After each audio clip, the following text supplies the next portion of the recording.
नमस्कार, मैं चेतन जरा स्वागत करता हूं आप सभी का आज की क्लास में, जिसमें अपन करने वाले हैं प्रश्नावली 1.1 का पहला प्रश्न, जो कि किस प्रकार का है। निम्नलिखित संख्याओं का एचसीएफ ज्ञात करने के लिए यूक्लिड विभाजन एल्गोरिथम का प्रयोग कीजिए और 135 और 225 का एचसीएफ निकालिए।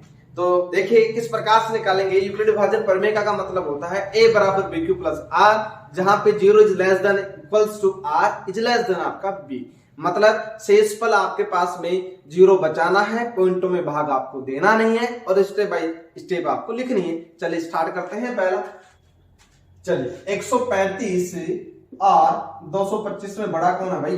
बड़ा आप लोगों का 225 है। इसका मतलब 225 के अंदर भाग लगाना 135 का, 135 का मैं भाग लगाऊंगा 225 के अंदर। तो बताइए कितने बार जाएगा? 135 का पार्ट एक बार बोलूंगा तो आपका 225 से कम रहेगा, तो 135 का भाग लगाऊंगा मैं एक बार। 135 से कम 135 और 5 में से 0 गया तो 0 और इधर 12 हासिल की होगी तो इधर हो गया 9 बच गया। ठीक है, 90। शेषफल आपको 0 बचाना है, पॉइंटों में भाग आपको देना नहीं है। अब यहां से देखिए 90 का भाग लगाऊंगा मैं 135 के अंदर, सेकंड स्टेप के अंदर। बहुत सारे प्रश्न कर चुके हैं तो आपको समझ में तो आ ही रहा होगा। 135 आ गया। अब देखिए 90 का भाग लगाऊंगा 135 के अंदर एक बार ही जाएगा, क्योंकि 2 बार जाता है तो 180 आ जाता है, तो भाग लगाऊंगा एक बार, तो 90 एकम 90 आप लोगों के पास बच गया। इधर बच गया 5 और इधर बच गया 4। 13 में से 9 गया तो आपके पास में बच गया 4। अब देखिए फिर शेषफल आपके पास में 45 बच चुका है, तो मुझे 0 बचाना है। तो फिर 45 के अंदर मतलब शेषफल का भाग लगाते जाइए इससे पहले वाले भाजक के अंदर, जब तक कि आपको 0 ना मिल जाए। अब मैं भाग लगाऊंगा 45 का कितने के अंदर? 90 के अंदर। तो 45 से कम 45, 45 दोनों आपका बन गया है 90। तो शेषफल मेरे पास कितना बच गया है? 0। कब बना मेरे पास 0? जब मेरे पास मैंने इसका भाग लगाया कितने का? 45 का। तो यहां से अब आप लोगों को एल्गोरिथम विधि आप लोगों ने लगा दी है। अब यूक्लिड विभाजन प्रमेय का के आपको स्टेटमेंट यहाँ पे दे देने हैं। पहली स्टेप आप लोगों ने क्या की है? 225 के अंदर भाग लगाया 135 का, 225 का भाग लगाया एक अंदर भाग लगाया 135 गुणा आपके पास में 1 प्लस आपके पास में शेषफल कितना बचा? 90। 225 बराबर 135 गुणा 1 प्लस 90। ठीक है, सेकंड स्टेप आप लोगों को क्या थी? 135 के अंदर भाग लगाया आप लोगों ने 90 का गुणा एक बार प्लस शेषफल आप लोगों के पास में बचा 45। ये लो सेकंड स्टेप 45। और थर्ड स्टेप आप लोगों के पास में है 90 के अंदर भाग लगाया आप लोगों ने 90 बराबर 45 गुणा 2 प्लस शेषफल आपके पास में कितना बच गया? 0। 45 के अंदर आप 45 का भाग लगाया 90 के अंदर, तो 2 बार गया, शेषफल आपके पास में मिल गया 0।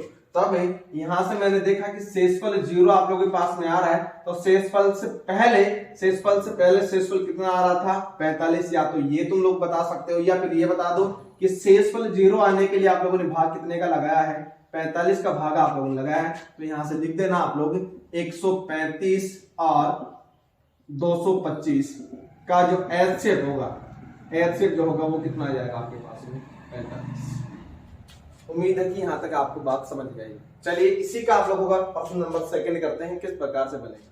चलिए 196 और 38,220 इन दोनों के अंदर से बड़ा कौन सा है? तो मैंने देखा कि 196 और 38,220 के अंदर बड़ा मेरे पास कौन है? 38,220। तो 38,220 के अंदर मैं भाग लगाऊंगा 196 का, तो देखिए कितनी बार जाएगा? इन तीनों अंकों के अंदर चला जाएगा 196 का, तो 196 कम 196 चला जाएगा, क्योंकि 2 बार दूंगा तो ये 382 से ज्यादा चला जाएगा, तो इस वजह से एक बार भाग गया है आप लोगों का। अब देखिए घटाता हूं तो 12 में से 6 गया तो आप लोगों का 6 बचा, इधर बचा 7, 17 हो गया, 17 में से 9 गया तो बच गया आपके 8 और इधर 2 में से 1 गया तो बच गया 1। ठीक है, 186 के अंदर भाग नहीं जाता है तो ऊपर से 2 उतार लूंगा।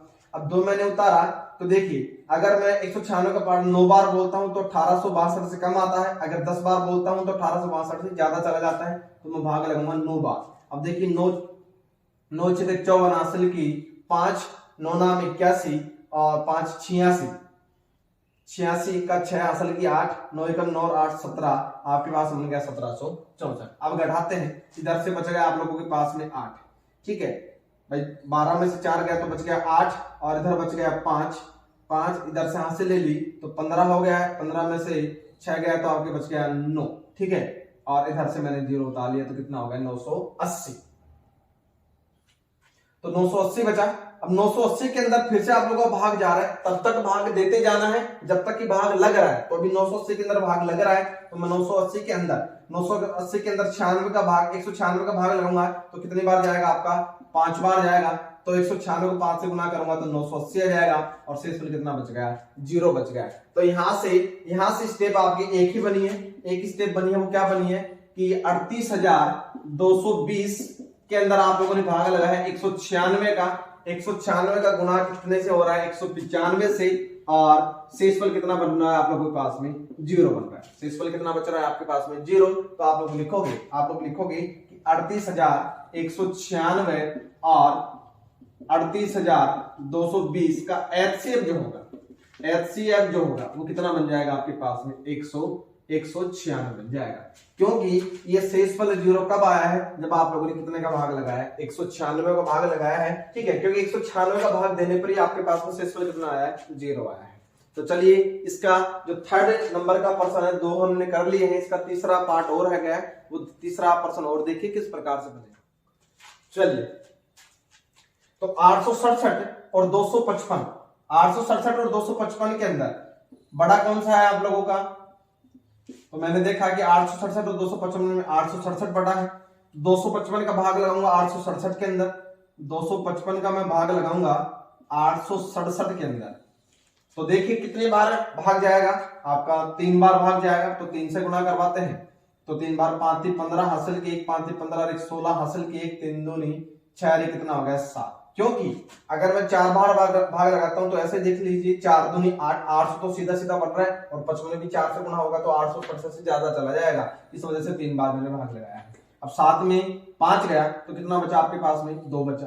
6 में 6 गया तो कितना बचा, 0, और ये कितना बच गया, 102। अब देखो शेषफल आप लोगों के पास में कितना बच रहा है, 102, जो कि आप लोगों का 0 नहीं आ रहा। अब मैं 102 का भाग लगाऊंगा 255 के अंदर, देखिए 255 के अंदर भाग लगा रहा हूं, 255 के अंदर भाग लगा रहा हूं कितने का, 102 का। तो 102 का भाग लगाऊंगा तो कितने बार जाएगा आपका, फिर 2 बार जाएगा।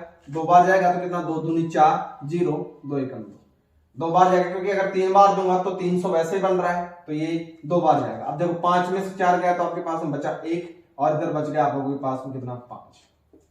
कितना बच गया, 51 आप लोगों के पास में शेषफल आ रहा है, जो कि आप लोगों को 0 नहीं आ रहा है। फिर मैं इस 51 का भाग लगाऊंगा कितने के अंदर, इससे पहले वाले भाजक के अंदर, कितने के अंदर लगाऊंगा, 102 के अंदर। 102 के अंदर लगाया तो 51 का भाड़ा कितनी बार बोलूं कि 102 आ जाए, तो 2 बार, 2 1 2 और 5 दूनी 10। बताइए शेषफल आपके पास में कितना बन रहा है, 0 बन रहा है। अब शेषफल आपके पास में 0 आ गया है, तो इसको एल्गोरिथम विधि से आप लोगों ने कर लिया। अब इसके यूक्लिड विभाजन परिमेय के द्वारा इनके स्टेप आप लोगों को लिखने हैं। जब तक आप लोग स्टेप नहीं लिखोगे, तब तक आपको इसमें पूरे नंबर नहीं मिलेंगे। तो आप लोगों की जो फर्स्ट स्टेप है वो क्या है, आप लोगों ने 867 के अंदर भाग लगा कितने का, 255 गुणा 3 प्लस शेषफल आपके पास में बचा था 100, ठीक है। तो सेकंड स्टेप आपकी थी 255 के अंदर आप लोगों ने भाग लगाया 102 गुणा 2 बार प्लस शेषफल आपके पास में बचा था 51, ठीक है, ये 51।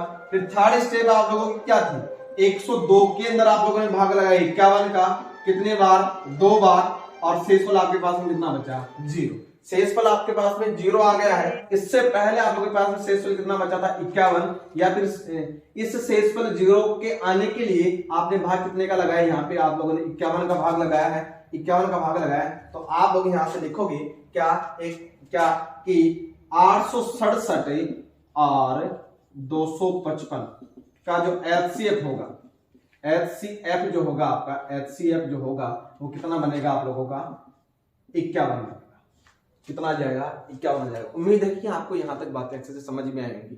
चलिए इसके अगले प्रश्न की तरफ अपन बढ़ते हैं। क्वेश्चन नंबर जो 2 है, दर्शाइए कि कोई धनात्मक विषम पूर्णांक 6q+1 या 6q+3 या 6q+5 के रूप का होता है, जहां q कोई पूर्णांक है। ये वाला जो क्वेश्चन है आपके एग्जाम्पल नंबर दो एग्जाम्पल नंबर 3 की तरह है। अगर आप लोगों ने नहीं देखा है तो आपके वीडियो के डिस्क्रिप्शन के अंदर आपको लिंक दिया हुआ मिलेगा, वहां जाके आप लोग पहले इनके एग्जाम्पल आराम से अच्छे से देख लीजिए, क्योंकि एग्जाम्पल अगर आपको अच्छे से क्लियर है तो प्रश्न को करने में कोई दिक्कत नहीं होती, क्योंकि जितने एग्जाम्पल प्रश्नावली के पहले दिए हुए होते हैं प्रश्नावली में उतने प्रश्न तो आना तय आप लोगों को होता है। तो देखिए ये वाला प्रश्न किस तरीके से बनेगा। अब देखिए, कोई धनात्मक विषम पूर्णांक 6q+1 या 6q+3 या 6q+5 के रूप का होता है। तो मैंने आपको बताया है इस तरीके से आपको a का मान निकालना होता है, यहां से b का मान आपको दिया हुआ मिलेगा। अब देखो b का मान किस तरीके से आप लोग ढूंढोगे कि जो q है, यहां से देखना q कोई पूर्णांक है, तो इस q के गुणा के रूप में जो लिखा हुआ होता है वही आप लोगों के पास में b का मान होता है। तो मैंने देखा कि b का मान यहाँ पे कितना आ गया है, 6 आ गया। तो सबसे पहले आप लोग स्टेप लिखोगे यूक्लिड विभाजन प्रमेय का कथन लिखोगे, दो धनात्मक पूर्णांक a और b दिए रहने पर दो अद्वितीय पूर्ण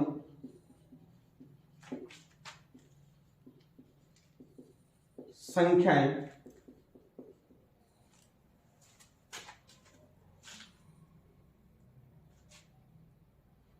Q व R इस प्रकार विद्यमान है।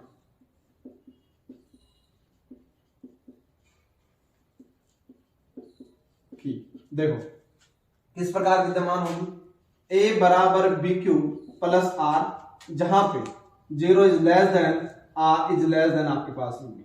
ये स्टेटमेंट आपका रामबाण की तरह काम कर रहा है, ये तो आपको याद रखना ही पड़ेगा, इसके बिना आप लोग प्रश्नावली के प्रश्न और एग्जाम्पल नहीं कर पाओगे। ठीक है, अब देखिए यहां से b का जो मान है, b का मान है प्रश्न के अनुसार मेरे पास कितना मिला है, 6 मेरे पास आ गया है। तो यहां से जो r के मान बनेंगे इससे एक कम बनेगा, तो 0 1 2 3 4 5 6 सॉरी 5 तक एक कम बनेगा, तो 5 तक बनेगा। लेकिन इनको काउंट करूंगा तो होंगे पूरे 6, 1 2 3 4 5 6, लेकिन इससे कम बनेगा 5 तक। अब आइए हमारे पास कितनी कंडीशन इसके बनने वाली है, 6 कंडीशन इसकी बनेगी। कौन कौन सी जरा समझिएगा। पहली कंडीशन होगी कौन कौन सी, जब r का मान कितना लूंगा मैं 0 लूंगा, तो ये बनेगा a बराबर b की जगह पे कितना रखूंगा, b की जगह पे यूक्लिड विभाजन प्रमेय का मैं लिख रहा हूं a, b की जगह पे 6, तो ये बनेगा 6q + 0, पहली कंडीशन। दूसरी कंडीशन a बराबर 6q + 1। तीसरी कंडीशन आपके पास में बनी है a बराबर 6q + 2। ठीक है, और यहां से चौथी कंडीशन आपके पास में बनी है a बराबर 6q + 3। यहां से चौथी कंडीशन बनी है a बराबर 6q + 4, और यहां से पांचवी कंडीशन आपके पास बनी है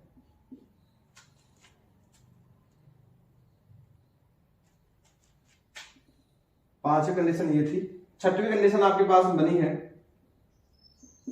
कितनी, a बराबर 6q + 5। ठीक है, ये आप लोगों के पास में 6 कंडीशन आपके सामने आ गई है। अब आपको पता तो चल गया होगा कि विषम पूर्णांक की बात कर रहा है, तो विषम पूर्णांक कौन कौन से होंगे। विषम पूर्णांक ये बना a बराबर 6q, यह 2 से विभाज्य है, अतः सम है, समपूर्णांक है। ठीक है, इसमें 2 का भाग जा रहा है तो समपूर्णांक, इसमें 2 का भाग नहीं जा रहा, यह 2 से विभाजित नहीं है,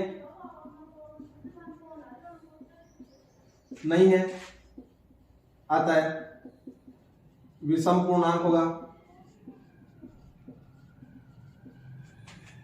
यह इसमें 2 कॉमन आ रहा है तो 2 का भाग चला जाएगा, लिख सकता हूं a बराबर 2 कॉमन ले लूं तो यह बनेगा 3q + 1। तो यह आप लोग लिखोगे यह 2 से विभाजित है, अतः यह समपूर्णांक है, ठीक है। अब नीचे वाले के अंदर आप लोग लिखोगे, नीचे वाले के अंदर देखिएगा, नीचे वाले के अंदर क्या मैं 2 कॉमन ले सकता हूं क्या? 2 कॉमन आपका नहीं आएगा, तो यहां से 2 कॉमन नहीं आ रहा तो मैं लिखूंगा यह 2 से विभाजित नहीं है, 2 से विभाजित नहीं है, अतः यह विषम पूर्णांक है, विषम पूर्णांक। ठीक है, इसमें देखो, इसमें 2 कॉमन ले सकता हूं फिर से, a बराबर 2 कॉमन लिया तो 3q प्लस 2 है, तो आप लोग लिखोगे यह 2 से भाजित है या विभाजित है, अतः यह एक समपूर्णांक है, समपूर्णांक। इसमें देखो 2 कॉमन फिर नहीं आ रहा है, 6q प्लस 5, इसमें से 2 कॉमन आ गए, इसमें 2 कॉमन नहीं आया, फिर आप लोग लिखोगे यह 2 से विभाजित नहीं है, अतः यह विषम पूर्णांक है, अतः ये क्या है आपका विषम पूर्णांक। तो देखिए आपको क्या बोला गया था कि दर्शाइए कि कोई धनात्मक विषम पूर्णांक 6q plus 1, 6q plus 3, 6q plus 5 के रूप में होता है। अब देखो हम लोगों ने देखा कि ये आपका सम बन गया, ये आपका विषम बन गया, एक कंडीशन विषम, फिर ये सम बन गया, फिर आपका विषम, फिर सम बन गया, फिर आपका क्या बन गया विषम। तो हम लोगों ने देखा कि कोई भी धनात्मक विषम पूर्णांक जब आपके b का मान कितना दिया हुआ होगा 6, तो उसका जो विषम पूर्णांक बनेगा वो 6q प्लस 1, 6q प्लस 3 और 6q प्लस 5 ही बनेगा, क्योंकि उसमें आपका 2 कॉमन नहीं आ रहा है, और 2 कॉमन नहीं आ रहा है तो वो संख्या आपकी बन जाएगी विषम। तो अपन लिख देंगे कि वो संख्या कैसे बन गई है, विषम पूर्णांक बन गई है। बस सारा खेल इसमें इसी का चलेगा, अगर सम है तो आपको 2 का भाग लगा देना है और 2 का भाग जाएगा, अगर विषम के लिए बोल रहा है तो 2 का भाग नहीं जाएगा, ना ही उसमें 2 कॉमन आएगा, तो विषम पूर्णांक हो जाएगा। अब आपको विशेष तौर पे यहाँ पे क्यू का जो गुना है वो आपको देखना है, उतनी ही कंडीशन आपको बनानी है और कंडीशन को आपको समझा देना है कि इसमें 2 कॉमन आ रहा है तो 2 से भाजित हो जाएगा, इसमें 2 कॉमन नहीं आ रहा तो 2 से भाजित नहीं होगा तो विषम पूर्णांक हो जाएगा, तो सम पूर्णांक। उम्मीद है कि यहाँ तक आपको बातें समझ में आ रही होंगी। अगर आपको वीडियो पसंद आ रहा है तो लाइक सब्सक्राइब जरूर कीजिएगा, ये कंटेंट आप लोगों के लिए लाइक और सब्सक्राइब हमारे लिए। अगले वाले वीडियो के अंदर अपन डिस्कस करेंगे। तब तक के लिए धन्यवाद, शुक्रिया।